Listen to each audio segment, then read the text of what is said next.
Greetings, friends. This is Dr. Flo Barbee Watkins with the Presbytery of the James. And the third time is always a charm. We have Barbara Chalfant with us for the third part of this podcast. Welcome again, Barbara. We're so glad to have you here. Let's just dig in right where we left off. So now I'm going to ask you something a little bit more personal. Mm-hmm.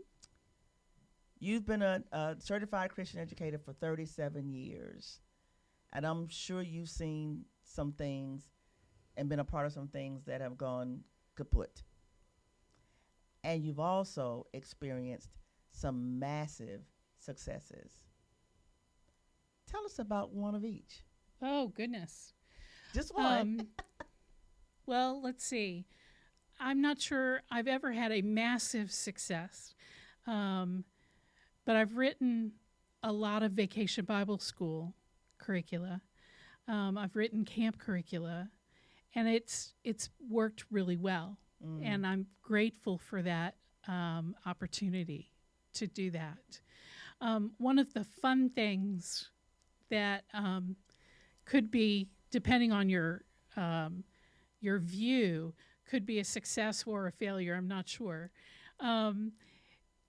I decided that the children of the church were missing the movement of Advent into Christmas, that season. And they were missing the idea that God works long term in our lives. It isn't like you blow out 4 candles and ta-da, there's a baby. So what I did was I made bodies out of fabric, one each body for each one of the characters in the Christmas story, and I gave them to all of the Sunday school classes and asked them to dress them as the character in the Bible story. And they moved around the church towards the front of the sanctuary for Christmas Eve. And so every Sunday, the children would come in and would look for, where is Mary and Joseph? And they took to this wonder.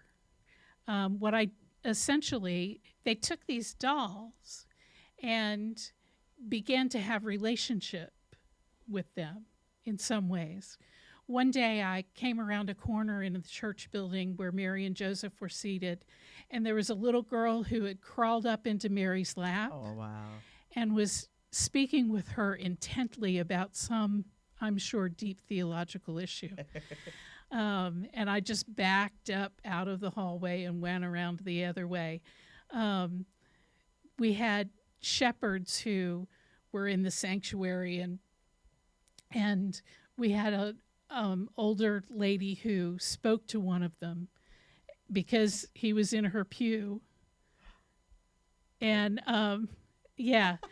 and it was just really interesting, the conversation around that. The 4-year-olds had the angel, and I went to them with fabric swatches, and I said, see these fabrics, which one is the skin color for angels? And they said, none of them. And I said, so what does an angel look like? And they said, sparkly. So I went and I got all the different colors of lamé, and I laid them out before them, and I said, which one? And they chose the bright gold lamé. So I made a body in bright gold and gave them an angel outfit. And they said, oh, we don't need anything for the wings. We've got the wings and the hair. It turned out that I had a gold lamé angel with red curly hair and pink lamé wings. Wow. It was quite something. Quite something. But the idea behind the whole thing was that they got a sense of the movement of Advent, one that they could touch and feel and walk with. And it worked really well, except for the adults. The adults were scared of them. They were so human-like that when you walked into a room where the bodies were, you felt like there was someone watching you. Wow. So Wow. the adults didn't like them very much. So that was a failure on their part. But the children loved them. Wow. Wow. What a great story. What a great story. Yeah. So again, we're talking about the congregations in the Presbytery of the James. Mm-hmm. And we are learning that our congregations average, they average on the older adult end, more so Correct. the younger adult end. In fact, a third of our Presbyterian congregations have members over 70 as the largest demographic. So a question is, how do we merge the fundamentals, the traditions of how Christian education is embodied in the congregation with all of the new and innovative things that you're learning and at APSI you're experiencing and talking about risks? How do you merge the two to create some type of synergy without there being this jerkiness of either or, but both and? Does that make sense? I believe so. Okay. Okay. Traditions are hugely important, and actually a renewal of our spiritual traditions has happened over the last 30 years. With the Taizé movement and with seeking out spiritual direction and those sorts of things. Deep-rooted tradition has become renewed in these days, which is a hopeful sign, I think, a hopeful sign. I would also say you have to be careful not to throw the baby out with the bathwater in education, because there are things that have worked for a while that may be still working but need to be tweaked. The Sunday school hour on Sunday morning and worship. Now, a lot of churches do Sunday school and then worship the next hour. But some churches, which is hard for me to say, but some churches do them at the same time. Oh. Sunday school and worship at the same time. And that's difficult for me as an educator because it means that I'm missing all of the adults. Yeah. Yeah. And you have to be really careful when you innovate and when you change, not to let go of things like that. Change is good. Innovation is great. Wisdom about how to weave them into the fabric of the church is the best. Okay. That makes good sense. That makes good sense. I was listening to or reading one of the people that I follow as a innovative leader in Christendom, Carey Nieuwhof, and he was talking exactly about some of those same things.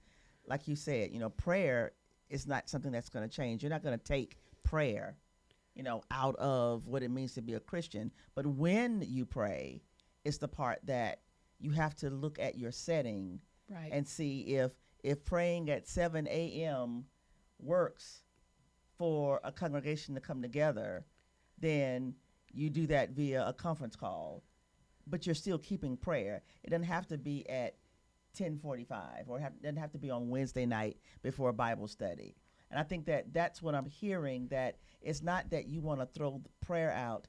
It's the way and the means in which you Mhm. enact upon those things are at the core values. Right. Yeah, yeah, Right. yeah. The church I was a member of during COVID um, had decided to do a Zoom prayer meeting Mm. every week. And then we realized that the older adults were having a problem getting in on Zoom. Mm. And they were our best prayers. Wow. So we did an hour before we did Zoom, we did an hour phone call. And we figured out a way to get all of the phones connected and to talk together because they could manage a phone call. Okay. We would call them and they would just pick up Mm-hmm. and pray together. Oh, wow. Yeah. So it's about managing to remember all of the people in the church Mm-hmm. Yeah. when Yeah. we change like that. Yeah. Yeah. Right. Right. And I think that we were forced to change with COVID. Absolutely. And I wonder, do we see the same sense of urgency to look and evaluate some of the things that we're doing now Mhm. and evaluate, are they working for us? And if they're not, what do we need to do in order to create workability? Because that's what you all did. The older adults were not as versed in Zoom, and they were not as versed in being able to get on the calls. And so you figured out something that worked for them That's right. because you had to. I sometimes believe that the church doesn't think it has to pivot because we're so stuck in the tradition that we won't let the new thing, as the prophet Isaiah says, spring forth. And it sounds like to me that that's where education comes in as well. We're still Right. praying. We're just praying in a different way. We Right. want to be as inclusive as possible. We want to include as many people as possible. But we're going to not exclude a group of people, and we're not going to let a pandemic keep us from praying. Right. Yeah. So final question. What advice would you give to someone who was discerning about becoming a Christian educator? Ooh. First off, is there anything else you can do? Second, I'd really push them about being an educator versus being a pastor. And some people can do both. Some people who do both mourn that they don't have enough time to do the education portion of their jobs. There are very few full-time Presbyterian church educators. Okay. And so, and I don't see that changing over the next decade. Okay. But I do see the need for professional church educators. Education is so foundational for every aspect of the church, for every age group, for every aspect.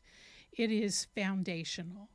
And to not have people who know what they're doing and can help would be just a sad day. But if they are excited about education in the church and they are looking to explore their call, I am willing to walk with them. Amen. Amen. Amen. Mm-hmm. Well, folks, this is going to wrap up our time today. Again, thank you, Barbara, for being with us. We're looking forward to seeing how your ministry is going to expand and how your ministry is going to impact our congregations in the Presbytery of the James. I know that you have a lot to share and a lot to give, and my hope is that people will see us, not just you, but all of us, as resources in being able to help congregations to think differently about things, to touch them and move them and inspire them to recognize that just because you don't have Sunday school on Sunday mornings doesn't mean that it's not Christian education. It just means it's at a different time. That's right. All right. Any last words you want to say? Don't forget camp ministry. Say a little bit more about that. Camp ministry through Camp Hanover or Massanetta or Montreat is significantly important. It pulls people away from their regular, everyday place of being and allows them to live in nature and to be nurtured by that. Don't forget camp. Don't forget camp. Cool beans. Well, again, thank you so very much for watching and or listening to our podcast. We hope that this has been a blessing to you and that you can take some of what we say and apply it to your ministry and to your ministry context. Again, this is Dr. Flo Barbee Watkins, the host of the podcast, Innovate, Ignite, and Inspire. And we want you to continue to have a blessed day. So stay inspired.